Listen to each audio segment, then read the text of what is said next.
आप लोगों से क्वेश्चन नंबर 34 तक कवर कर लिया है। जैसा कि आप सभी लोगों ने जवाब भी दिया था कि हमारे देश में 1976 में पहली बार भारतीय जनसंख्या नीति किसकी अध्यक्षता में तैयार की गई थी। पहली बार की बात है। तो आप सभी लोगों ने जवाब दिया था ऑप्शन नंबर बी का जवाब। ठीक है, यही जवाब सही था। डॉक्टर करण सिंह की अध्यक्षता में तैयार की गई थी। बताइए। जी जी सर। सर। यही आपका करेक्ट जवाब होता है यहाँ पर। ठीक है, तो पहली बार इस प्रक्रिया को रिप्रेजेंट करते हैं डॉक्टर करण सिंह, और यहाँ बेसिकली ऑप्शन नंबर फिर आपका बी वाला सही जाता है। आगे बात करते हैं क्वेश्चन नंबर 35। यहीं से हम लोगों को कवर करना है समाजशास्त्र का ये प्रश्न पत्र। यूजीसी नेट के लिए स्टूडेंट है, इम्पॉर्टेंट है, और एमपी सेट और एमपीपीएससी के जो स्टूडेंट है उनके लिए भी ये पेपर इम्पॉर्टेंट है। तो जे हैबरमास की एक सैद्धांतिक सोच के किस पक्ष की सर्वाधिक आलोचना हुई है। मतलब हेलो हैबर सर। जी जे हेलो हाँ बोलिए। सर, हेबरमास के बारे में थोड़ा सा बता दीजिएगा ना सर, कुछ ठीक है समझ में बिल्कुल नहीं आ रहा बिल्कुल है। बिल्कुल बता देंगे। हैबरमास के बारे में आपको बता देंगे। ठीक है, अब अगर ये प्रश्न आपको समझ में नहीं आता है तो इसके बारे में मैंने आप लोगों को पहले भी करवा चुका हूँ। आपके पास प्लेलिस्ट है, वहाँ से भी जाकर आप सभी लोग देख लेते हैं। ठीक है, तो फिलहाल इस सवाल का जवाब बताइए कि जर्गन हैबरमास जर्मन के रहने वाले विद्वान, ठीक है, इनकी कौन से सैद्धांतिक सोच में सर्वाधिक आलोचना हुई है। प्लीज ऑप्शन आपके सामने भी। व्यवस्थाओं के सिद्धांत पर, सामाजिक विकास के विकासात्मक मॉडल पर, सैद्धांतिकरण की उसकी अधिक अमूर्त प्रकृति पर। ठीक है, और उपर्युक्त सभी, ये 4 पॉइंट यहाँ पे दिया गया है। और चारों में अगर मैं आपसे बात करता हूँ तो पहला, दूसरा, तीसरा को आप लगा दीजिए। जे हैबरमास के सैद्धांतिक सोच की व्यवस्थाओं के सिद्धांत पर, सामाजिक विकास के विकासात्मक मॉडल पर, और सैद्धांतिक की उसकी अधिक अमूर्त प्रकृति पक्ष की सर्वाधिक आलोचना हुई है। तो हैबरमास ने इन सैद्धांतिक व्यवस्थाओं का अधिक अमूर्त प्रकृति का विवेचन किया है, या एक प्रकार से वर्णनात्मक इन्होंने चर्चा किया है। जर्गन हैबरमास का आलोचनात्मक एक सिद्धांत ही है, जो आलोचनात्मक सामाजिक सिद्धांत के प्रस्तावक कहे जाते हैं। परीक्षा में अगर सवाल बनता है कि आलोचनात्मक सिद्धांत के प्रस्तावक कौन हैं, तो आप सभी लोगों को लगाना होगा नाम जे हैबरमास का नाम। और आलोचनात्मक ज्ञान की पहचान ऐसे सिद्धांत के आधार पर की है जो इसे प्राकृतिक विज्ञान या मानविकीय से अलग करते हुए आत्म अभिविन्यास और स्वप्रतिबिंब और मुक्ति के माध्यम से अपने ज्ञान और मानव रुचियों में एक नए स्तर पर युगानुकूलन चर्चा किया था। और इन्होंने ज्ञान की अवधारणाओं की खोज करने के लिए 3 क्षेत्रों की पहचान किया है। जे हैबरमास ने अवधारणाओं की, ठीक है, ज्ञान की अवधारणाएं, किसकी, ज्ञान की कॉन्सेप्ट या अवधारणाएं, ठीक है, ज्ञान की अवधारणाएं या कॉन्सेप्ट की खोज 3 क्षेत्रों की पहचान किया था। 3 क्षेत्रों की पहचान किया था, क्रम में है। पहला आता है विश्लेषणात्मक, दूसरा आता है अनुवांशिक, और तीसरा शामिल किया गया है इसके अंतर्गत आलोचनात्मक।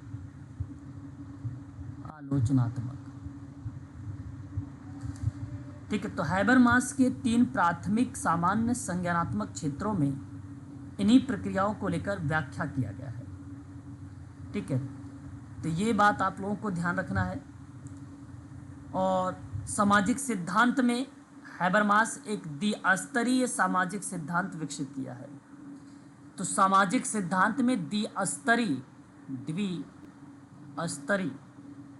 ठीक है, द्विस्तरीय अगर आपसे पूछा जाए सिद्धांत, सामाजिक सिद्धांत, तो विकसित करने वाला विद्वान भी जे हैबर मास का ही नाम आएगा। ठीक है, तो हैबर मास एक महत्वपूर्ण विद्वान है जो आप सभी के आगामी परीक्षाओं में देखने को मिल सकते हैं। इन्होंने अपनी कुछ महत्वपूर्ण किताबें लेकर आए, जैसे एक किताब इनकी आई the theory of communications action, the theory of communication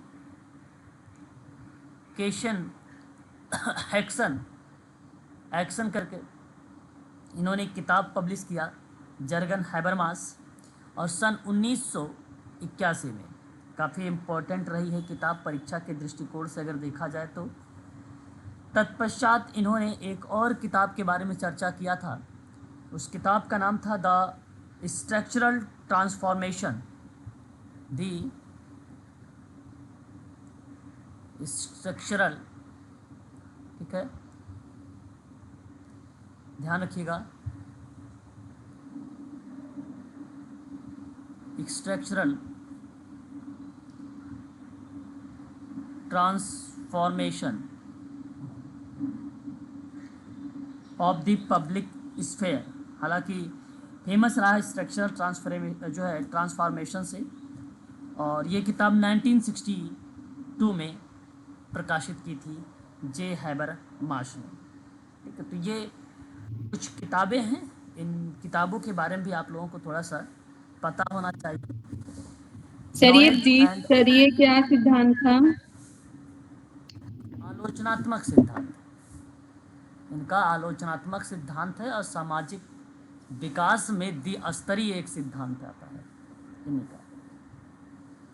ठीक है, द्विस्तरीय सिद्धांत। नॉलेज एंड ह्यूमन इंटरेस्ट करके एक इनकी किताब आई है। ठीक है, नॉलेज एंड ह्यूमन इंटरेस्ट करके एक किताब इनकी बेसिकली शामिल किया गया, और ये जो किताब शामिल की गई 1968 में, ये 3 किताबों का नाम भी याद रखिएगा। आलोचनात्मक सिद्धांत याद रखिएगा, इसमें बेसिकली ज्ञान की जब अवधारणा बता रहे थे तो 3 क्षेत्रों पर चर्चा किया था, उसकी पहचान किया था। एक विश्लेषणात्मक है, दूसरा आनुवांशिक है, तीसरा आलोचनात्मक है। ये भी 3 बातें याद रखिएगा। सामाजिक विकास के सिद्धांत में द्विस्तरीय एक सिद्धांत आता है, इसी का सामाजिक विकास के ही द्विस्तरीय के सिद्धांत पर ये चर्चा करिएगा कि ये भी पॉइंट इन्हीं का है। और सैद्धांतिक सोच के किस पक्ष पर सर्वाधिक आलोचना हुई है जे हैबरमास की, तो एक व्यवस्थाओं के सिद्धांत पर, सामाजिक विकास के विकासात्मक मॉडल पर, और सैद्धांतिकीकरण में उसकी अमूर्त प्रकृति पर। ये 3 बातें आप यहाँ से भी प्रश्न से संबंध में भी याद रख सकते हैं। तो सही विकल्प ऑप्शन नंबर आपका डी जाएगा, जे हैबरमास से संबंध में। ठीक है, और यही पॉइंट आप लोगों को जे हैबरमास के संबंध में याद रखना होगा आप लोगों को। बढ़ेंगे अगले सवाल की तरफ, और अगला सवाल आपके सामने यहाँ पर कि भारत में घटते स्त्रीलिंग अनुपात का निम्नलिखित में से कौन सा कारण नहीं है ना। अब स्त्रीलिंग अनुपात का निम्न में से कौन सा कारण नहीं है जो भारत में घटते प्रक्रिया को दर्शा रहा हो, है ना। जैसे देखिए, ग्रामीण क्षेत्रों में, शहरी क्षेत्रों में महिला कामगारों का पलायन करना। क्या ये पॉइंट नंबर जो यहाँ पे मैं थर्ड आप सबको पढ़ रहा हूँ कि ग्रामीण क्षेत्रों और शहरी क्षेत्रों में महिलाओं या महिला का कामगारों का पलायन करना, क्या ये कारण दर्शाता है कि घटते स्त्रीलिंग अनुपात का ये कारण है? नहीं दर्शाता सर। नहीं दर्शाता है। अतः आप विकल्प थर्ड को ही चयन करिए। बाकी तो लिंग भूमिका, रूढ़ीकरण और परंपरागत भूमिका दर्शाती है। आपने पहले से ही मन बना लिया है इस परिप्रेक्ष्य में कि भाई स्त्रियां जो है ये काम नहीं कर पाएंगी, या स्त्रियां ये चीज़ें इसके लिए सुटेबल नहीं है, तो आपको ये कहा जाता है कि लिंग भूमिका रूढ़ीकरण। दहेज प्रथा और बालिकाओं के साथ भेदभाव का प्रचलन भी आप अगर इस तरीके की चीज़ें दर्शाते हैं तो भारत में ये देखने को मिलता है, घटते स्त्रीलिंग के अनुपात का एक पार्ट है। लिंग चयन के आधार पर गर्भपात हो जाना, है ना। ठीक है। तो उसके आधार पर भी अगर ऐसी कंडीशंस होती है तो ये भी एक प्रकार से घटते स्त्री लिंग का या अनुपात को दर्शाता है। ठीक है। तो बल्कि यहाँ जो ऑप्शन सही जाना चाहिए वो ऑप्शन नंबर आपका तीसरा वाला सही होगा इस प्रश्न का सही जवाब। आगे बात करते हैं। क्वेश्चन नंबर 37 है कि निम्नलिखित में से कौन सा युग्म यानी पेयर बताया जा रहा है कि पूर्वोत्तर क्षेत्रों में नस्लीय संघर्षों में योगदान देता है। मेरा कहने का आशय ये है कि पड़ोसी देशों में आप्रवास और विकास की कमी तथा असुरक्षा की भावना पूर्वोत्तर क्षेत्र में नस्लीय संघर्षों में योगदान देता है। जैसे कि आप इंडिया का मैप अगर आप लोग देख रहे हैं तो जो ये एरिया बेसिकली डिफाइन होता है इसे हम लोग पूर्वोत्तर क्षेत्र के नाम से जानते हैं। ठीक है। इन्हीं क्षेत्रों पर बात हो रही है कि पूर्वोत्तर क्षेत्र में नस्लीय संघर्षों में योगदान देता है। तो पड़ोसी देशों में आप्रवास एक शब्द है और दूसरा पॉइंट आता है विकास की कमी और असुरक्षा की भावना। ये पॉइंट यहाँ साक्षरता और अज्ञान बेसिकली ये पॉइंट रिप्रेजेंट नहीं करता पूर्वोत्तर क्षेत्र में नस्लीय संघर्ष का योगदान और ना ही असंख्यक आदिवासी का समूह यानी एकीकरण के साथ। ठीक है। परंतु पूर्वोत्तर क्षेत्रों में नस्लीय संघर्षों में योगदान की अगर मैं बात करता हूं आप लोगों से, सही जवाब जो जाएगा वो ऑप्शन आपका यहाँ पे विकल्प जो होना चाहिए वो बी और सी होना चाहिए। और बी और सी आप यहाँ पर जो दिया गया है वो सेकंड में दिया गया है। पड़ोसी देशों में सर इसका कारण क्या हो सकता है? हाँ हाँ सर, मैं क्या हूँ सर, डी भी तो होना चाहिए इसमें। क्या नहीं होना चाहिए था? D sir D option sir. हाँ डी ऑप्शन सर। साक्षरता और अज्ञान। अभी उसी पर मैं बात कर रहा हूँ, पहले मेरी बात को ध्यान से सुनिए आप सभी लोग। ठीक है। मैंने कहा आपसे कि पड़ोसी देशों में आप्रवास के कारण, ठीक है, होता क्या है कि पड़ोसी देशों में रहने के कारण लोगों के मन में उस देश का प्रभाव तथा अपने को उच्च नस्लीय गुणधर्म मानने की प्रवृत्ति पाई जाती है, जिसकी वजह से ये कारण एक प्रकार से रिप्रेजेंट हो जाता है उच्च नस्लीय गुणधर्म मानने की। आप जानते हैं गुणधर्म क्या है? गुणधर्म मानने की प्रवृत्ति यानी किसी वस्तु या पदार्थ में विशेष रूप से पाई जाने वाली, है ना, उसे हम लोग गुण धर्म का नाम देते हैं। ठीक है। किसी वस्तु या पदार्थ में विशेष रूप से पाई जाने वाली किसी विशेषता को तो हम लोग बोलते हैं ये गुण धर्म है उसका, है ना। यानी गुण विशेष की प्राप्ति के लिए धर्म या कर्तव्य को बेसिकली रिप्रेजेंट कर देता है। तो कहने का आशय मेरा ये था कि पड़ोसी देश में जो शब्द यहाँ पे प्रस्तुत किया गया आप्रवास शब्द, ठीक है, उसके कारण पड़ोसी देशों में रहने के कारण लोगों के मन में उस देश का प्रभाव और अपने को उच्च नस्ली गुण धर्म मानने की प्रवृत्ति आदि के कारण ऐसा देखने को मिलता है पूर्वोत्तर क्षेत्रों में नस्लीय संघर्ष।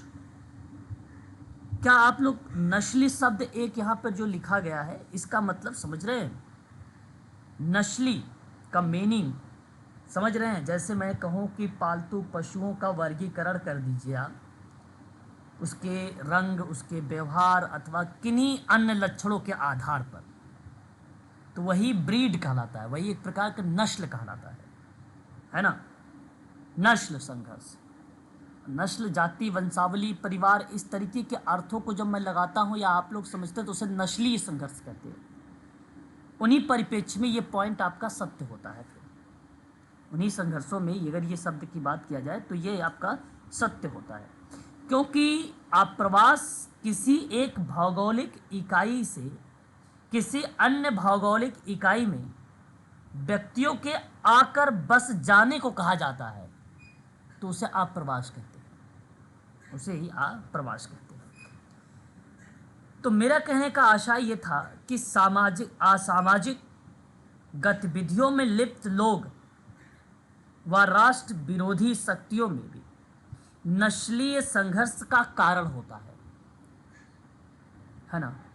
असामाजिक गतिविधि अगर होगा, उसमें लोग लिप्त हैं, तो राष्ट्र विरोध शक्तियां भी नस्लीय संघर्ष का कारण बन जाएंगी, और यही विकास का पूरे क्षेत्र तक ना पहुंच पाना, जिसके कारण पूर्वोत्तर क्षेत्र का संपर्क देश के अन्य भागों से कम हो जाता है। जब अन्य देश से कम हो जाता है तो उन परिस्थितियों में यहाँ पे कह सकते हैं हम लोग कि ये पूर्वोत्तर क्षेत्र में नस्लीय संघर्ष का योगदान दे रहा है। मतलब एक धारणाएं बनाई गई है या बनी हुई है पूर्वोत्तर क्षेत्र का। उनके मन में हमेशा असुरक्षा की भावना होती है। अन्य बाहरी लोग कहीं बाहरी जमीन, संपदा और अधिकार ना कर ले, इस तरीके की उनके मन में धारणाएं बनी हुई है। तो ये संघर्ष उनके पास बना हुआ है हमेशा। लेकिन यहाँ पर एक पॉइंट आप लोगों ने कहा कि साक्षरता तथा ज्ञान, साक्षरता तथा अज्ञान शब्द है ना। देखिए, साक्षरता से आप समझते हैं कि पढ़ने, लिखने, बोलने, प्रभावी ढंग से सुनने की क्षमता होती है। तो अगर ये क्रिया है तो जाहिर सी बात है ये संघर्ष का पार्ट तो होगा ही नहीं, ये संघर्ष का पार्ट नहीं है। लेकिन अज्ञान एक ऐसा शब्द है जो संघर्ष का पार्ट दर्शा सकता है। वस्तु के ज्ञान के अभाव को हम लोग क्या कहेंगे? अज्ञानता, है ना। अब आपको पता ही नहीं है, विकास की प्रक्रिया में कुछ सिस्टमैटिक ढंग होता है, सुव्यवस्थित प्रक्रियाएं होती हैं। अगर उसका आपके पास नॉलेज नहीं है तो जाहिर सी बात है आप उसको सही तरीके से, व्यवस्थित तरीके से नहीं कर पाएंगे, है ना। तो यहाँ पे साक्षरता तो बेसिकली अगर मैं बात करता हूँ तो ये पॉजिटिव में है। अज्ञानता जो शब्द है वो निगेटिव में है, जो कि नस्लीय संघर्ष में योगदान देता है। तो इसलिए विकल्प डी पूर्णतः रूप से सत्य नहीं है, इसलिए हम इस सत्य को नहीं लेंगे, यानी इस डी वाले ऑप्शन का चुनाव नहीं करेंगे। लेकिन विकास में कमी और असुरक्षा की भावना ये पूर्णतः रूप से नस्लीय संघर्ष में योगदान देता है, यह पॉइंट, यानी आपका जो सी वाला है, इसलिए सी का चुनाव होगा। और पड़ोसी देशों में अप्रवास होने के कारण, मैंने अभी आपको बताया है कि एक प्रकार से ये भय बना रहता है, ठीक है, अप्रवासन का रीज़न, और ये एक भूमिका निभाता है। कारण भी मैंने बताया था कि पड़ोसी देश में रहने के कारण लोगों के मन में उस देश का प्रभाव, अपने को उच्च नस्ली गुणधर्म मानने की प्रवृत्ति आदि के कारण हो जाता है। तो असामाजिक गतिविधियों में लिप्त जो लोग होते हैं वो कहीं ना कहीं राष्ट्र के विरोध शक्तियों में या नस्ली संघर्ष के कारण बनता है। तो वो ऑप्शन बी आपका सही बन जाता है। इसलिए आपका बी और सी ही होगा। केवल ऑप्शन नंबर यहाँ पर बी का ही जवाब आप सभी लोग करें, यही आपका सही जवाब है। सेव प्लेनेट अर्थ का नारा कहाँ से आया है? सेव प्लेनेट अर्थ का नारा कहाँ से आया हुआ है आप बता सकते हैं। आसान सा सवाल है ये। सभी और पृथ्वी शिखर सम्मेलन। Option A sir. Okay, save planet earth का नारा रियो पृथ्वी शिखर सम्मेलन से आया है और ऑप्शन आपने सही दिया है। पर्यावरण सुरक्षा के संदर्भ में ओजोन परत को बचाने के लिए रियो डी जेनेरियो का पृथ्वी सम्मेलन एक हुआ था, और वो सम्मेलन हुआ था 1992। और तो रियो पृथ्वी सम्मेलन के अंतर्गत वैश्विक पर्यावरण सुरक्षा कोष की स्थापना भी हुई, और उसी समय एजेंडा 21 को भी क्या किया गया था? लागू किया गया। तो सही विकल्प ऑप्शन नंबर आपका ए सही जाएगा। 39 कल्चर एंथ्रोपोलॉजी शब्द है ये। आप सही जवाब दे सकते हैं सन 1929 में एन.के. बोस का नाम। और इससे पहले भी मैंने आपको एक प्रश्न आ चुका है, और इसका सही ऑप्शन यही करेक्ट होंगे। इन्होंने जनजाति की अर्थव्यवस्था, जातिगत समाज की भांति कृषि, शिल्प और लघु हस्त व्यवसाय की जो अवधारणा थी वो एन.के. बोस के द्वारा कल्चर एंथ्रोपोलॉजी सन 1929 में की गई थी। सही जवाब यही होगा। होमो हायरकिक्स, मैंने अभी हाल ही में किसी बच्चे ने कहा था सर इसके बारे में नाम वगैरह सब लिखवा दीजिए। मैंने मेन चीज़ें बताया था। लुइस का नाम, और ल्यूइस ड्यूमा ने इस किताब में जाति व्यवस्था को एक पद क्रम के रूप में माना और हिंदुओं में वस्तु, आवास, व्यवसाय, आभूषण, भोजन आदि सभी वस्तुओं को शुद्ध और सुचिता तथा प्रदूषण में विभाजित भी किया था।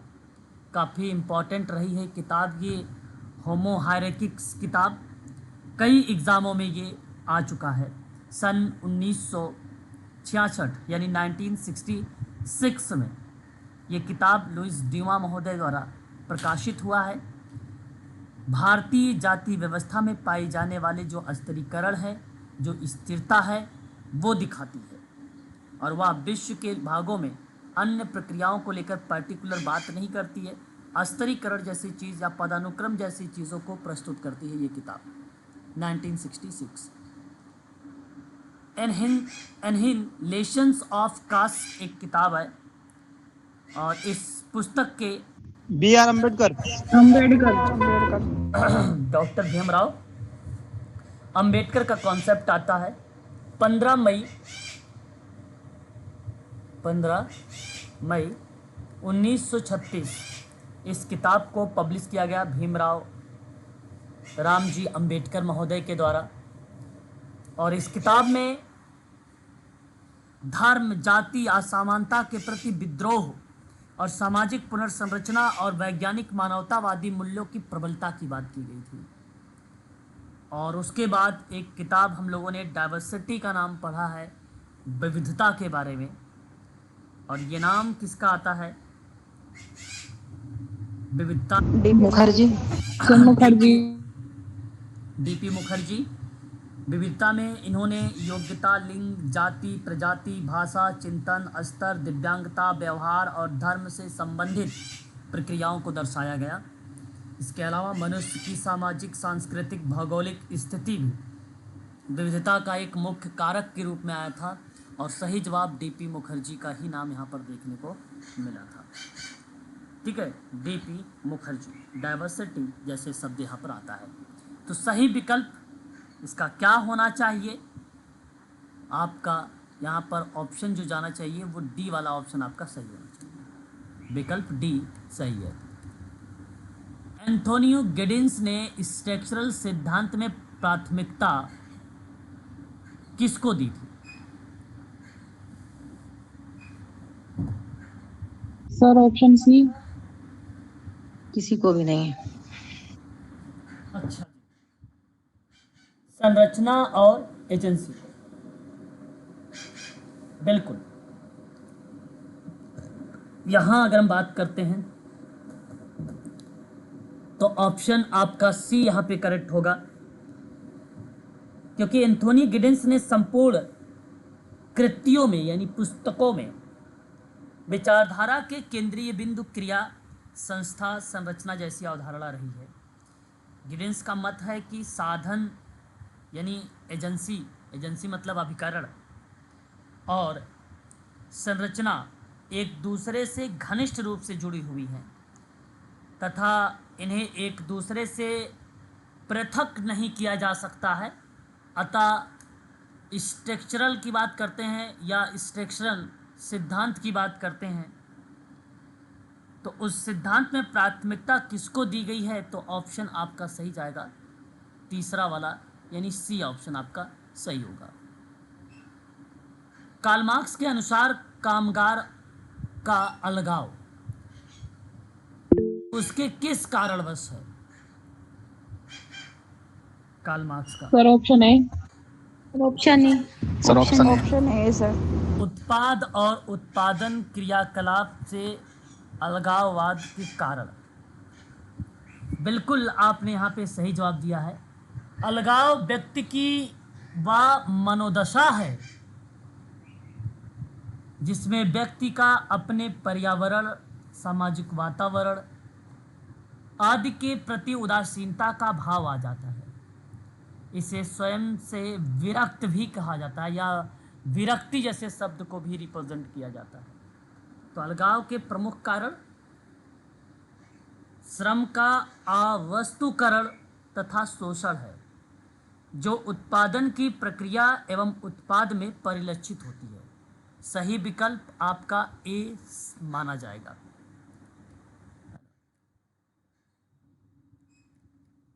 अगले सवाल पे बात करेंगे।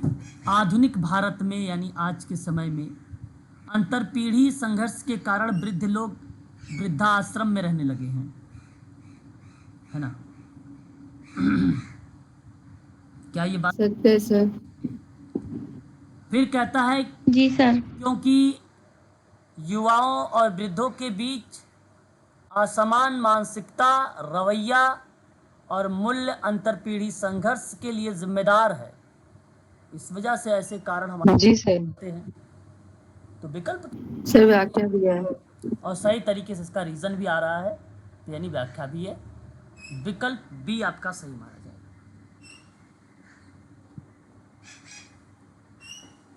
देखिए, यहां समझने का प्रयास करिए। अंतरपीढ़ी अंतराल होने की वजह से वृद्धों में जो वृद्धों की सोच है और युवाओं की जो सोच है उनमें अंतर है। दोनों ही अपने आप में सही मानते हैं, जिसकी वजह से मानसिकता और सोच का द्वंद्व होने लगता है।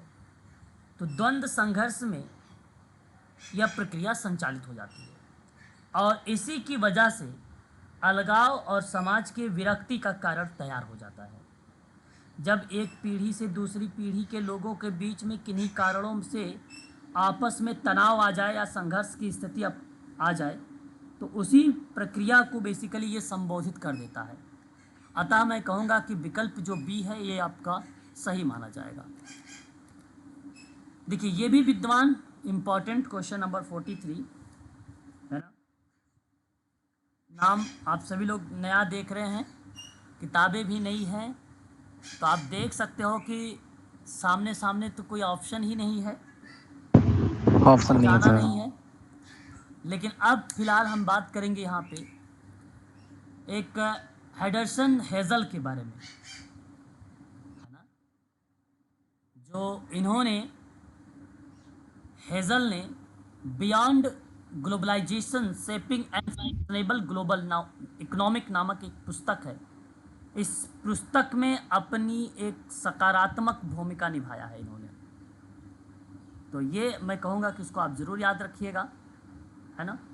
काफ़ी इम्पॉर्टेंट है और सतत विकास लक्ष्यों में अपनी एक अहम भूमिका देखने को मिलती है ये। और मैं आप सबसे कहूँगा कि पहले का तीसरे वाले का जो चुनाव जो है अवश्य करिएगा। और वाटर्स मैल्कम के बारे में बात करते हैं, तो वैश्वीकरण जैसी प्रक्रिया इनके में रिप्रेजेंट होती है। और वैश्वीकरण क्या है? ग्लोबलाइजेशंस बोला जाता है इसको। एक विविध घटना है जो बहुपक्षीय राजनीतिक दुनिया और देश के बीच में सांस्कृतिक वस्तुओं और बाजारों की वृद्धि से संबंधित होता है। अतः आप यहाँ पर दूसरे का एक लगाना उचित समझेंगे। सतीश देशपांडे की बात करते हैं, तो सतीश देशपांडे कंटेम्पोररी इंडिया अ सोशोलॉजिकल व्यू नामक पुस्तक की इन्होंने रचना किया है। और इस किताब में समाज के बारे में बताया गया है। किसके बारे में बताया गया है बताइए? समाज के बारे में बताया गया है। ठीक है, 2003 में ये किताब बेसिकली पब्लिश हुई थी और सतीश देशपांडे के नाम से, और कंटेम्प्ररी इंडिया आ सोशोलॉजिकल व्यू के नाम से भी ये किताब जानी जाती है। और यहाँ सही अगर हम बात करते हैं तो सतीश पांडे दूसरे ऑप्शन से मैच करेंगे, है ना। और 2003 का वर्ष भी आप इसके साथ नोट कर सकते हैं, 15 दिसंबर। AR देसाई की किताब की बात करते हैं, social background of Indian nationalism नामक पुस्तक की रचना इन्हीं के द्वारा की गई है। ये एक ऐसी किताब है जो बेसिकली भारतीय शैक्षिक परिदृश्य में नवीन प्रवृत्तियों, मार्क्सवादी परिप्रेक्ष्य को महत्वपूर्ण रेंज से स्थापित करती है।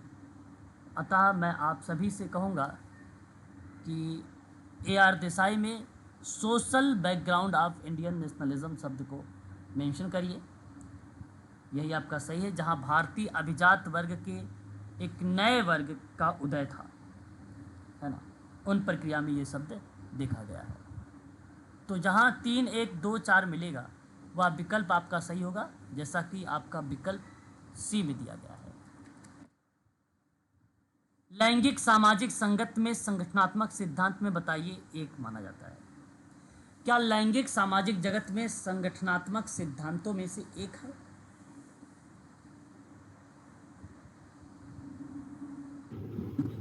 ये बात सही है? सही है। सही है।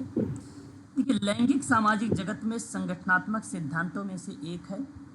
लैंगिक इसलिए मायने रखता है क्योंकि देखिए यहाँ बड़ा अच्छा सवाल आया और इजी सवाल है ये, क्योंकि वह व्यक्ति की अस्मिताओं और व्यवहार परक स्वभाव को स्थापित करता है। क्या ये दोनों विकल्प सही हैं? आपके दोनों कथन सही हैं, कथन और कारण? हाँ जी सर। ओके।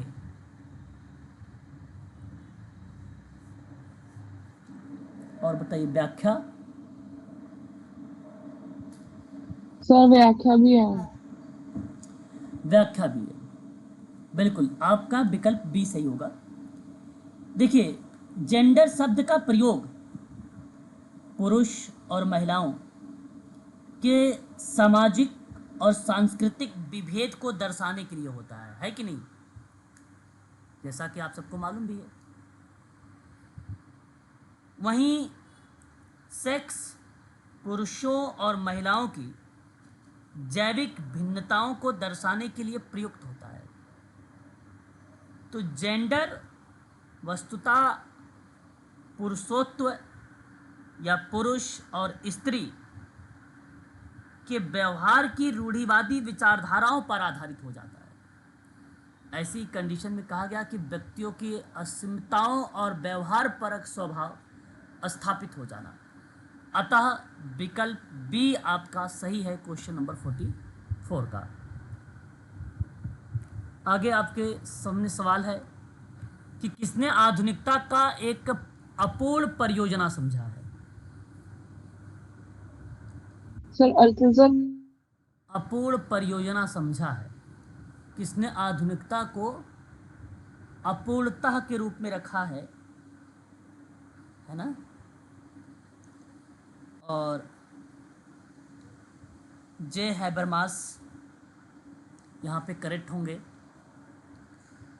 आधुनिकता को अपूर्ण परियोजना समझा है क्योंकि उत्तर आधुनिक विश्व को संभावना के बारे में विचार करने के पहले आधुनिकता के दायरे में बहुत कुछ किया जाना बाकी है। आधुनिकता वह समाज या सामाजिक प्रयास है जो किसी पीढ़ी द्वारा समाज की नवीन आवश्यकताओं और नवीन चुनौतियों से प्राप्त ज्ञान और अनुभव के आधार पर लाए गए परिवर्तन से रिलेटेड होता है। और जे हैबरमास फ्रैंकफर्ट संप्रदाय के विद्वान हैं, इसलिए ये भी नाम आपको याद रखना होगा जे हैबरमास के संबंध में। क्वेश्चन नंबर 46 अल्पसंख्यक है और परिस्थिति है। सिख आपके सामने शब्द है। आप किसको यहाँ पे देना उचित समझेंगे? सर हस्तक्षेप ना करने वाले सिख ऐसे अल्पसंख्यक हैं जो गतिशील हैं, जो हाँ सर। गतिशील है। सिख समुदाय विश्व के कोने कोने में फैला हुआ है। अतः मैं आप सबसे कहूँगा कि एक गतिशील अल्पसंख्यक लगाइएगा यहाँ पे। जैन हस्तक्षेप ना करने वाले हस्तक्षेप ना करने वाले अल्पसंख्यक है। ये किसी के मामले में हस्तक्षेप करते ही नहीं है जैन वाले, है कि नहीं? यहूदी एक लुप्त हो रहे अल्पसंख्यक है। जो इज़राइल, अमेरिका और भारत में कुछ मात्रा में ही रह गए हैं। तो अतः आप यहाँ पर किसको लगाना उचित समझेंगे? दूसरे को। एक लुप्त हो रहे अल्पसंख्यक। Second sir. और आंग्ल भारतीय एक असहज अल्पसंख्यक है जो सदैव स्वयं को मुश्किल में पाते हैं। उन्हें अपनी सामाजिक पहचान का भय रहता है। अतः आप विकल्प का भी यहाँ पे चयन कर सकते हैं और जो आपका यहाँ पे मैच हो रहा है वो विकल्प आपका बी। सर आंगल भारतीय को थोड़ा सा एक्सप्लेन कर दीजिए। आंगल भारतीय, देखिए मैंने आंगल भारतीय जो शब्द यहाँ पे प्रस्तुत किया है अभी, वो एक असहज अल्पसंख्यक से रिप्रेजेंट किया है और सदैव स्वयं को मुश्किल में पाते हैं और उन्हें अपने सामाजिक पहचान का भी क्या होता है, भय होता है। इसे आप लोग एंग्लो इंडियन पीपल के नाम से भी जानते हैं। यह एक विशेष शब्द है जो जाति और भाषा के संबंध में प्रयुक्त होता है कि नहीं? जाति और भाषा के संबंध में प्रयुक्त होता है। जाति के संबंध में या उन अंग्रेजों की ओर संकेत करता है जो भारत में बस गए हैं। समझिएगा, जाति के संबंध में या उन अंग्रेजों की ओर संकेत करता है जो भारत में बस गए हैं या व्यवसाय या पदाधिकार से यहाँ प्रवास करते हैं, उन परिप्रेक्ष्य में दर्शाता है। ये आपका एक जाति संदर्भ, ठीक है।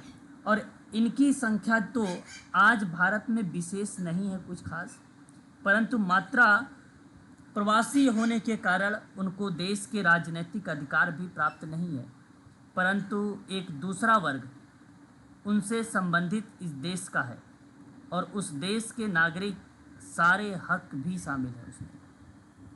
जैसे एक वर्ग भारत के अंग्रेज प्रवासियों और भारतीय स्त्रियों के संपर्क से उत्पन्न हुआ जो एंग्लो इंडियन कहलाता है। वह वर्ग जहां भारत के अंग्रेज प्रवासियों और भारतीय स्त्रियों के संपर्क से उत्पन्न हुआ जो एंग्लो इंडियन कहलाता है, और इन्हीं की संख्या काफ़ी है और लोकसभा में इनके विशेष प्रतिनिधित्व के लिए संवैधानिक अधिकार भी सुरक्षित किए गए हैं, है ना। और इन्हीं संदर्भ में एंग्लो इंडियन शब्द भी बेसिकली देखने को मिलता है। Okay sir. एक असहज अल्पसंख्यक है, ये शब्द भी याद रखिए। सर अभी एंग्लो इंडियन का राज्यसभा से कोटा भी खत्म कर दिया है खत्म उन्होंने, कर दिया गया। तो ये हाँ, क्या अभी हाल ही लुप्त की हो बात गए है। हैं या क्या है? नहीं, अभी आप असहज के रूप में ही रखेंगे, अभी लुप्त के रूप में नहीं कि ये लुप्त हो गया तो ऐसी कंडीशन बनी है। वहाँ लुप्त शब्द ही नहीं होगा, बेसिकली आप ये कह सकते हो कि हटा दिया गया या वहाँ से सीटों वगैरह के आरक्षण के रूप में निकाल दिया गया। तो ये एक असहज प्रवृत्ति है, इसी वजह से यहाँ पे असहज प्रवृत्ति लिखा हुआ है। आप ऐसा सर थोड़ा सा गतिशील को भी बता दीजिए सर, गतिशील शब्द को सर। गतिशील शब्द, देखिए गतिशील शब्द एक प्रकार से डायनेमिक, मैं आपसे कहने का आशा ये है कि जो सिख अल्पसंख्यक हैं ये गतिशील शब्द दर्शाता है।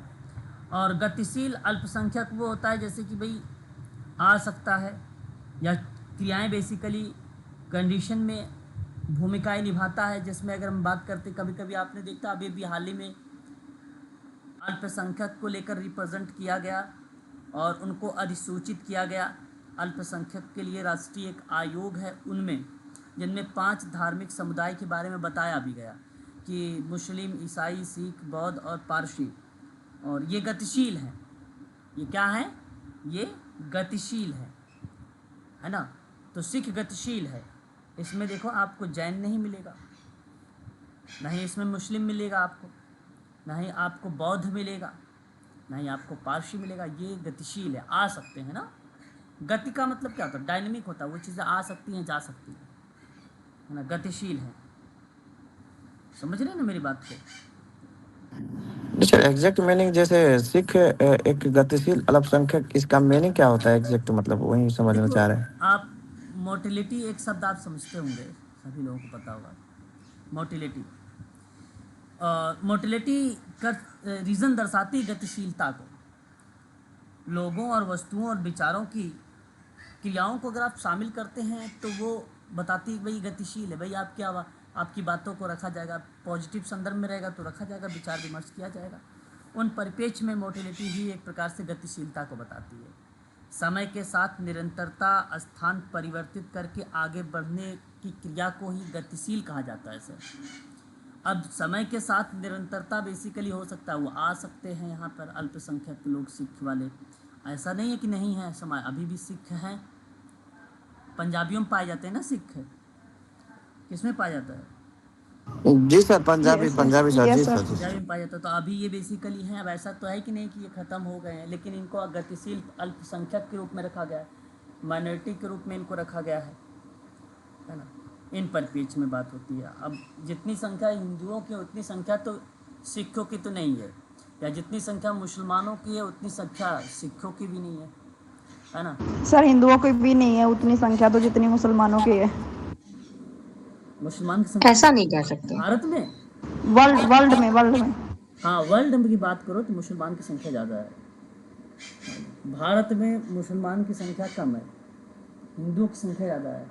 हाँ सर, भारत में तो कम है लेकिन वर्ल्ड के उस पे परिप्रेक्ष्य में कह रही थी। अगर अब दुनिया के परिप्रेक्ष्य में देखोगे, तुर्की, इजराइल, सऊदी अरबी, ये हर जगह बेसिकली अगर आप बात करते हैं मुसलमानों की संख्या फिर अधिकता के रूप में देखने को मिलती है ना।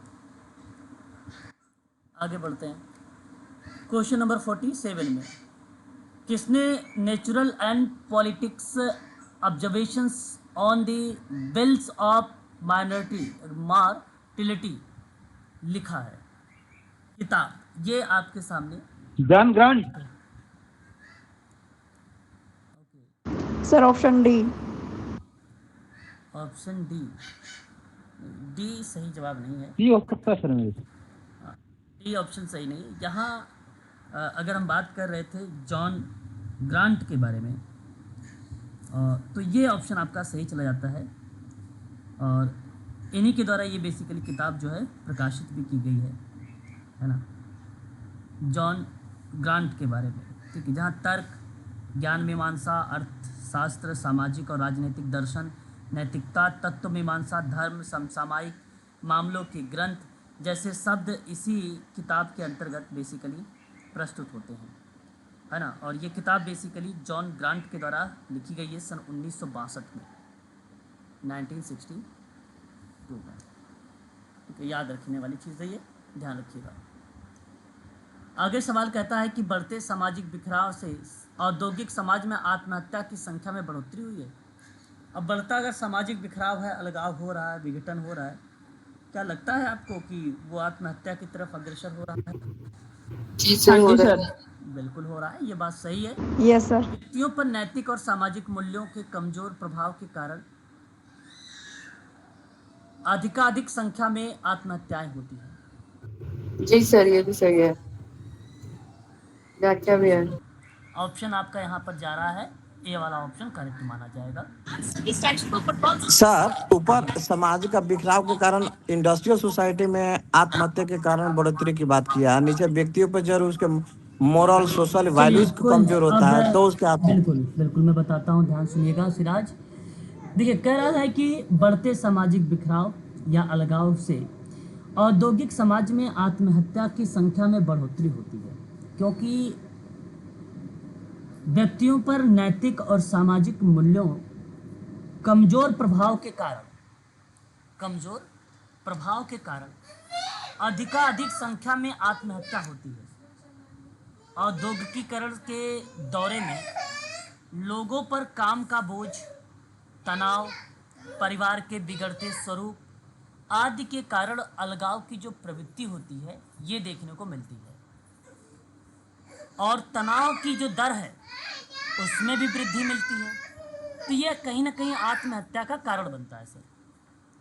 अतः आप ऐसी बातों को कह सकते हो कि ये व्याख्या भी रिप्रेजेंट करता है, क्योंकि औद्योगिकीकरण के दौर में शहरी जीवन में नैतिकता का ह्रास होता रहा है, मूल्य और मानदंड का प्रभाव कमजोर होता है, जिससे समाज की जो नियंत्रणकारी शक्तियां होती हैं वो कमजोर होती जा रही हैं, जो व्यक्ति को आत्महत्या की ओर अग्रसर कर देती है। तो औद्योगिकीकरण के कारण अपराध और समाज विरोध कार्य में क्या होती है, वृद्धि होने लगती है, और नगरों में नियंत्रण के अभाव में सामाजिक नियमों की अवहेलना भी की जाती लगती है, जिससे समाज में विघटन या अलगाव की जो प्रवृत्तियां हैं वो प्रबल हो जाती हैं। आपको बता दें, एक विद्वान का नाम आता है वॉर्न करके, वॉर्न्स। इन्होंने कहा कि आधुनिक समाज की अपेक्षा आदिम समाज के लोगों में आत्मिक संतोष अधिक और आत्महत्या और मनोरोग आदि की संख्या कम पाई गई, वो आदिम समाज में पाई गई। देखो, बढ़ते सामाजिक बिखराव की वजह से औद्योगिक समाज में आत्महत्या की संख्या में बढ़ोतरी है, ये बात सही है, जहां व्यक्तियों पर नैतिक और सामाजिक मूल्यों को कमजोर करने के प्रभाव के कारण में दर्शाती भी है। सही जवाब है ऑप्शन आपका पहला ही करेक्ट माना जाएगा। Okay, thank you sir. तीव्र गति से होने वाले औद्योगिकीकरण में हो निम्न में से किसमें सफेद पोश अपराध की दर को बढ़ा दिया है? तो किसमें?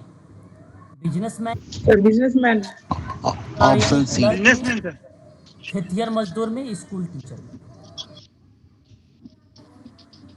बिजनेसमैन आप कह रहे हो सफेद पोश अपराधों की दर बढ़ा दिया है, सही बात है। सदरलैंड की यह अवधारणा बेसिकली सत्य के रूप में बिजनेसमैन की तरफ ही अग्रसर हुई, और इसमें किसी व्यक्ति की शारीरिक और मानसिक क्षति नहीं पहुंचानी है, जानते हैं आप, बल्कि व्यक्ति की कमजोरी का लाभ लेना है, अपनी बुद्धि से उठाया जाना वाली जो क्रियाएं होती है उसको रिप्रेजेंट करना है। ऐसे अपराध समाज में शिक्षित और प्रभावशाली वर्ग के लोग होते हैं और वो इसका फ़ायदा उठाते हैं। ये एक प्रकार से सफ़ेद पोश अपराध कहलाता है। जैसे मान लीजिए आपने कहीं से कोई सामान या वस्तु परचेज किया, लेकिन आपके पास साक्ष्य का होना ज़रूरी है ना। मान लीजिए आपने ऑनलाइन पेमेंट किया है तो ये आपके पास साक्ष्य होता है ना। उन परिप्रेक्ष्यों में अगर आप कैमरा वगैरह लगा है तो वहाँ पर भी हो सकता है। बहुत सारे रीजंस हैं, बहुत सारे साक्ष्य हैं, ज़रूरी नहीं कि मैं केवल यही साक्ष्य को बताऊं। तब आप वहाँ पर उसे प्रूव कर सकते हो कि वाइट कॉलर क्राइम के अंतर्गत ये व्यक्ति आता है, तो उसके लिए दंड भी है ना? इस तरीके की चीज़ें हैं। बिजनेसमैन लोग बेसिकली ये चीज़ें करते हैं, है ना, और इसे बोला जाता है एक प्रकार से सफ़ेद पोश अपराध। और ये कॉन्सेप्ट किसका है? सदरलैंड का है। आगे अगर हम बात करते हैं, निम्न में से कौन सा दाब कारक है जो ग्रामीण और नगरीय प्रवास के लोग में मतलब प्रवास में योगदान देता है? देखिए, एक तो ग्रामीण निर्धनता है, ये तो सिंपल सी जी सर। नगरीय प्रभाव का योगदान देगा। और नगरीय अवसंरचना भी हो जाएगी, इस विकास मानसूनी वर्षा का ना होना, ये तो कोई मतलब ही नहीं है, नगरीय क्षेत्र हो जाए, ये भी नहीं। पहला दूसरा ही सही जवाब होगा, पहला दूसरा ऑप्शन नंबर ए में ही आपका करेक्ट जवाब जाएगा ये, ठीक है। यही विकल्प आपका सही माना जाएगा इस परिप्रेक्ष्य में। सर, नगरीय क्षेत्रों में सर रोजगार के अवसर के कारण तभी माइग्रेट करते हैं सर लोग। सर सॉरी, फिर से रिपीट हाँ सर, करिए। चौथा भी तो ऑप्शन हो सकता है। नगरीय क्षेत्र में रोजगार के अवसर उसको दिखाई देता है अपने जीवन यापन के लिए, तभी तो ग्रामीण क्षेत्र से नगरीय क्षेत्र में लोग माइग्रेट करते हैं सर। देखिए, प्रवास में योगदान देने की प्रक्रिया में जैसे आप कह रहे हैं कि नगरीय क्षेत्रों में रोजगार का अवसर दिखता है तो इसलिए ग्रामीण के लोग वहाँ पे, भाई ग्रामीण क्षेत्रों में भी तो रोजगार का अवसर है सिराज। आप नहीं है, नहीं है का सर, पार्ट है अगर हम बात सर, करते हैं है सर, लेकिन यहाँ पे एक कुछ परिस्थिति दिखाई जा रही है कि किसके कारण लोग ग्रामीण क्षेत्र से नगर में अच्छा चले चलिए जाते हैं। ठीक है, समझिए मेरी बात को थोड़ा सा। देखिए, गांव में अवसरों का अभाव है, गरीबी ऋणग्रस्तता होने के कारण लोग रोजगार और पैसे कमाने और लालच के कारण शहरों की ओर प्रवास करते हैं, ये बात आप मानते हैं और यही शायद कह भी रहे हैं, है ना। मानसूनी वर्षा की कमी के कारण जब खेती खलिहान सूखे होने लगते हैं तो फसलों के उत्पादन में कोई आशा ही नहीं होती है, तो ग्रामीण जन के जो लोग हैं वो शहरी की ओर क्या कर लेते हैं, प्रवास कर लेते हैं, है ना, यही ना, बताइए। यहाँ तक तो बात तो समझ में आ रही होगी आपको कि हाँ ये बात ऐसा होता है। जी जी जी जी सर, जी सर, जी सर। लेकिन अब आप देखिए आपके प्रश्न के क्वेश्चन के आधार पर अगर हम बात करते हैं विकल्पों पर, है ना, सर ये पुश फैक्टर के बारे में है। सॉरी आप थोड़ा सा समझिएगा पहले। तो देखिए अगर आपने ग्रामीण निर्धनता को रखा है तो इस वजह से ये तटस्थ 110% सही है। या तो आप पहले को चुनाव करेंगे या तो दूसरे को चुनाव करेंगे, डी और सी को तो आप एलिमेंट ही करेंगे, इसमें कोई दो राय नहीं है।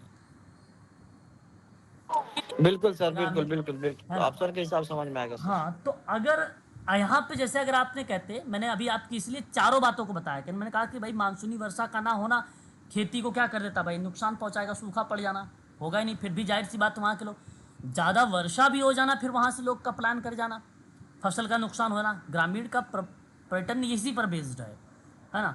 तो विकल्प ये इस आधार पे अगर हम बात करेंगे तो आपका यहाँ पे केवल पहला वाला ही विकल्प यहाँ पे सही जाएगा और तीसरे वाले को आप प्राथमिकता नहीं देंगे दूसरे की अपेक्षा, क्योंकि नगरीय अवसंरचना का विकास होना भी एक प्रकार से ये आप कह सकते हो ग्रामीण के बाद इसी का नंबर ही है इस पॉइंट पर, ठीक है।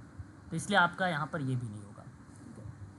क्वेश्चन नंबर 51 देखिएगा, वह कार्यक्रम जो भारतीय समुदाय में संपूर्ण विकास की ओर लक्ष्य करता है। सही जवाब समुदाय विकास कार्यक्रम है भाई, समुदाय विकास कार्यक्रम ही ऑप्शन आपका करेक्ट है। चार्जर लगाना जरा, हाँ, ये आपका सही हो जाएगा भाई। उसके बाद 52 की बात करते हैं, किसी सभ्यतागत परिप्रेक्ष्य में भारतीय समाज का बेसिकली अगर हम बात करते हैं अध्ययन किया जाता है, तो उसमें किस विद्वान का नाम आता है, किन किन विद्वानों का एक पॉजिटिव रिजल्ट देखने को मिलता है। तो सभ्यतागत परिप्रेक्ष्य में भारतीय समाज का अध्ययन में, है ना, भारतीय समाज के अध्ययन में, तो एन.के. बोस का नाम और सुरजीत सिन्हा का नाम। जैसे ये संस्थागत परिप्रेक्ष्य में भारतीय समाज का अध्ययन इन्होंने किया है, इन्होंने ना भारतीय सभ्यता संस्कृति के बदलते स्वरूप का अध्ययन किया है, समझ रहे हैं आप, कब 1957 में, ठीक है। और इन्हीं का अवधारणा का प्रतिपादन भी इन्होंने किया था और सही विकल्प बेसिकली ऑप्शन आपका डी जाएगा। 53 में देखेंगे कौन सा भारत में बढ़ते हुए जीवन काल के लिए उत्तरदायी नहीं होता है, जीवन काल के लिए उत्तरदायी नहीं होता है इन परिप्रेक्ष्य में। तो गिरती हुई जन्म दर जो होता है ये बेसिकली बढ़ते हुए जीवन काल के उत्तरदायी के रूप में रिप्रेजेंट नहीं होता है, ऑप्शन आपका डी सही होगा। 54 निम्नलिखित में से कौन सी वह प्रमुख विशेषता है जिसके आधार पर नई पंचायती राज की व्यवस्था जो है शुरू की गई थी 54 में। तो आप यहाँ पे देखिए महिलाओं की भागीदारी हो गया, अनुसूचित जाति का, ये आपका सी करेक्ट जवाब हो जाएगा इस प्रश्न के आधार पे। आपको पता होगा 73वें संविधान संशोधन में पंचायती राज व्यवस्था में महिलाओं को 33% का बेसिकली क्या दिया गया था, आरक्षण भी दिया गया था, है आरक्षण। हाँ, यह किसने कहा कि भारत में समाजशास्त्र भारतीय विधा समाजशास्त्र के संगम पर खड़ा है और भारतीय समाज की समझ के लिए आवश्यक पूर्व शर्त सही प्रकार का मिश्रण के रूप में रिप्रेजेंट होता है। ये स्टेट लुइस ड्यूमा का सही जवाब आता है आपका ऑप्शन नंबर यहाँ पर बी वाला। आगे बात करते हैं अगले सवाल की तरफ। तो क्वेश्चन आपके सामने कहता है कि जैक दरिदा ने भाषा के निम्न में से किस तक घटाया, मतलब भाषा को निम्न में से किस तक घटाया है। कहने का आशय इसके अंतर्गत ये आता है, जिसे विकल्प नंबर अगर हम 2 की बात करते हैं, जैक दरिदा ने भाषा के ऐसे लेखन का प्रतिरूप माना जो अपने विषयों को बाध्य नहीं करता है, अपने विषयों को बाध्य नहीं करता। इसका मानना है कि भाषा का अर्थ किसी मूर्त वास्तविकता से नहीं खोजा जा सकता है, बल्कि ना भाषा के संदर्भ में खोजा जा सकता है उसकी रचना सामाजिक रूप में, उसकी रचना सामाजिक रूप में। इसीलिए इस लेखन का जो अपने विषयों को बाध्य नहीं करता है, और यहाँ पर विकल्प जो जाने वाला है वो बी वाला ही करेक्ट होगा। किसने मार्क्स की पूर्ववर्ती दार्शनिक कार्य और उसके परवर्ती वैज्ञानिक अवधारणाओं और ज्ञान की ज्ञान मीमांसा अंतराल का पता लगाया था। आसान सा क्वेश्चन, ऑप्शन नंबर 3 होगा सर अल्फ्रेड शुट्ज। हाँ, अल्थुजर आएगा, अल्थुजर आएगा।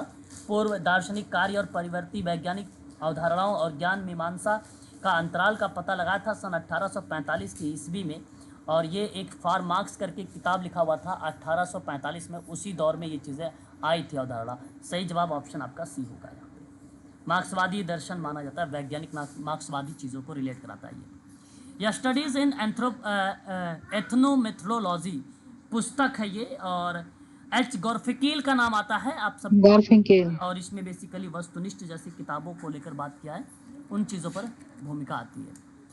लेखक आता है, एक नाम आता है सिमोन द बोवार, ठीक है, किताब है।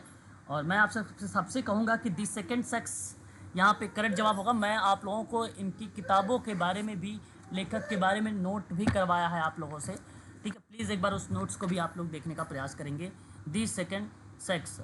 एंड उसके बाद अगर हम बात करते हैं एन ओकले के बारे में, तो सेक्स जेंडर एंड सोसाइटी का नाम आता है।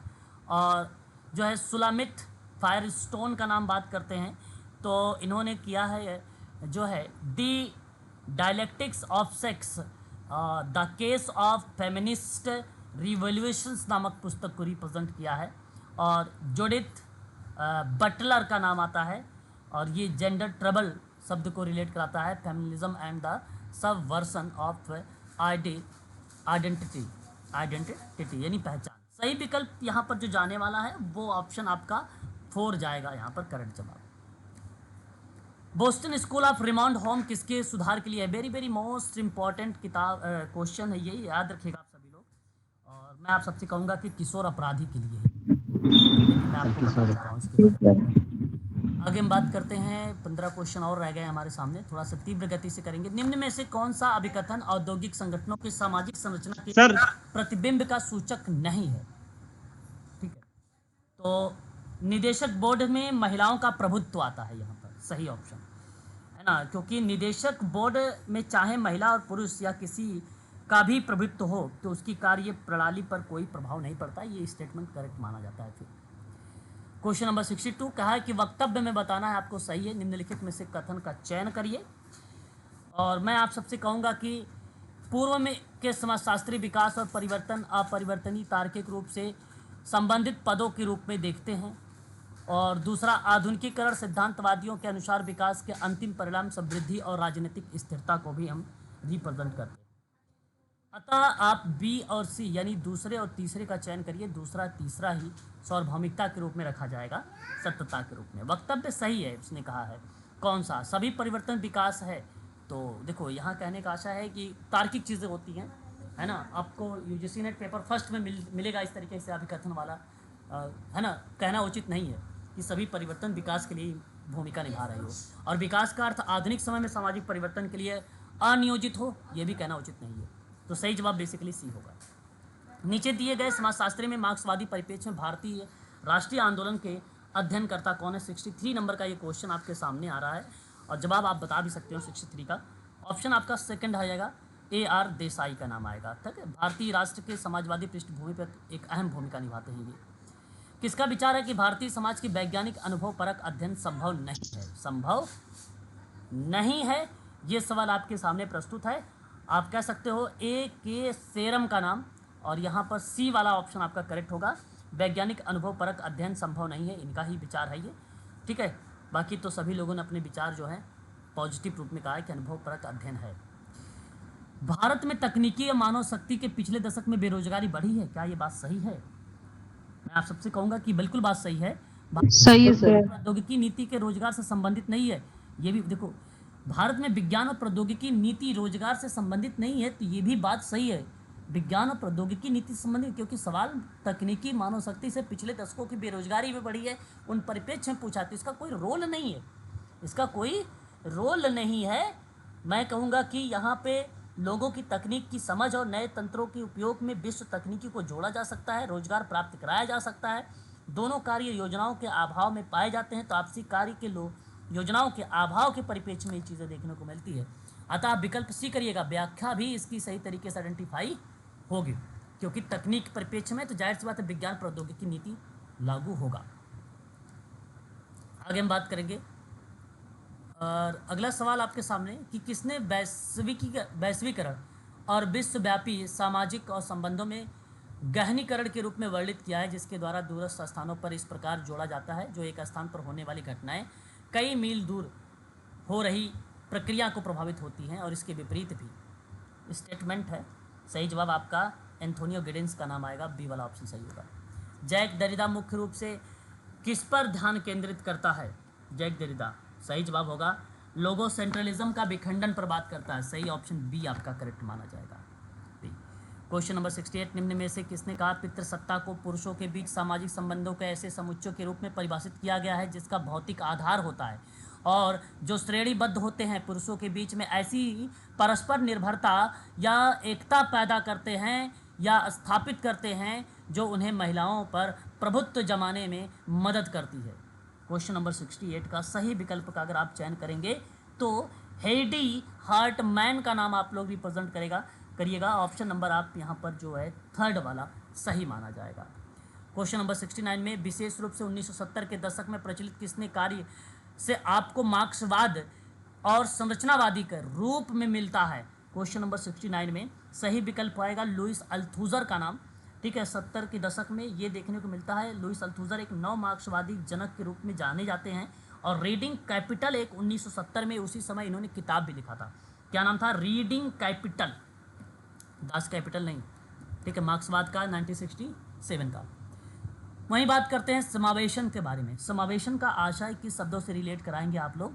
तो जिसमें अल्पसंख्यक मेजबान संस्कृति में आत्मसात हो जाते हैं और संस्कृति को आगे बढ़ाते हैं, तो उन प्रक्रिया में ये चीज़ें देखने को मिलता है।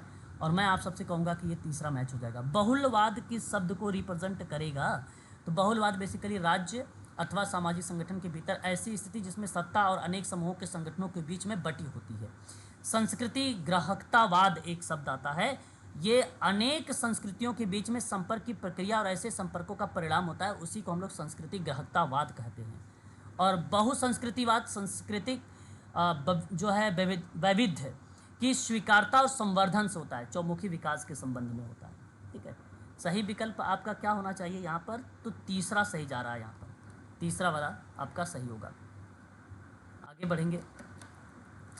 आगे कहता है बोर्न क्रिमिनल्स। देखिए मैं इसके बारे में पढ़ा भी चुका हूँ कि अवधारणा किसके द्वारा आता है? सीजारे लोम्ब्रोसो। लोम्ब्रोसो, अच्छा सीजारे लोम्ब्रोसो सही जवाब आ जाएगा। कृषि में सामंती उत्पाद प्रणाली के दौरान किस प्रकार के कृषि से संबंधित है? तो सही जवाब मालिक और नौकर का जो संबंध है उसी संबंधित है, क्योंकि कृषि रिलेट कराया है इसने, इसलिए यही संबंध होगा। और उसके बाद ऐतिहासिक समाज के विकास के चरणों के रूप में रिप्रेजेंट करना है आपको सूची 1 सूची 2 के आधार पे, है ना। और यहाँ पे अगर मैं बात करता हूँ तो अगस्त काम्टे का नाम आप सभी लोगों ने सुना भी होगा। धर्मशास्त्री, भौतिक और प्रत्यक्ष जैसे शब्दों को मैंने कई बार आप लोगों को इसको नोट भी करवाया है, पढ़ाया भी है आपको। वहीं अगर हम लोग बात करते हैं एडम स्मिथ के बारे में, तो शिकार हो गया, देहाती होगा, कृषि होगा। ये देखो बहुत इंपॉर्टेंट सवाल है, सोशल वर्क के लिए भी है, यूजीसी नेट के लिए और समाजशास्त्र वाले जो बच्चे हैं उनके लिए भी है। उसके बाद LH मॉर्गन का नाम अगर हम बात करते हैं तो उन प्रक्रिया में अगर हम बात करेंगे तो नृवंशता और बर्बरता और सभ्यता। और कार्ल मार्क्स की बात करेंगे सामंतवाद, पूंजीवाद, समाजवाद और साम्यवाद। ये 4 प्रक्रियाएं बेसिकली रिप्रेजेंट होती है। ठीक है, ये भी बात ध्यान रखना होगा। और आप देखिए मैच करिए इस ऑप्शन का सही विकल्प क्या होना है। यहाँ पर पहला सही जा रहा है। ठीक है, पहला ऑप्शन आपका सही जा रहा है। उसके बाद आपके सामने आता है निम्नलिखित में से कौन सा घटक है जो क्षेत्रीय असमानताओं के लिए उत्तरदायी होता है? और ये बेसिकली आपका आर्थिक विकास जो है ना, ये क्षेत्रीय असमानता के लिए विकसित जो है एक प्रकार से उत्तरदायित्व की भूमिका निभाता है। सॉरी, असमानता की उत्तरदायित्व। निम्न में से कौन सा युग्म है जो भारत में ट्रेड यूनियन को कमजोर करने के लिए उत्तरदायी होता है? ट्रेड यूनियन जो होता है उसको कमजोर कर देता है। देखिए, बढ़ा हुआ औद्योगिक लोकतंत्र और घटती हुई जो वर्ग चेतना है, घटती हुई वर्ग चेतना, जागरूकता, ये बेसिकली कमजोर कर सकता है, इसलिए बी वाला ऑप्शन सही। बाकी तीनों आपको देखो, संगठनात्मक नेटवर्क है, वैश्वीकरण है, इसलिए पॉजिटिव है। भागीदारी है, पॉजिटिव है। सामाजिक नेटवर्क है, मोल तोल, पॉजिटिव है। प्रबंधन है कल्याण को लेकर, और जो है श्रमिक कानून को लेकर, ये पॉजिटिव है। लेकिन बी वाला जो था ना, ये निगेटिव ऑप्शन था, इसलिए बी ऑप्शन आपका यहाँ पे सही होगा। अब यहाँ पर आपका ये पेपर हो गया समाप्त। कल हम लोग बात करेंगे आप जो है MP PSC को लेकर। ठीक है, आज के लिए बस इतना ही रखते हैं। और अभी इसकी वीडियो और PDF मैं आप लोगों को प्रोवाइड करा दूंगा आपके टेलीग्राम पर। ठीक है, चलिए आज के लिए बस इतना ही। Thank you sir.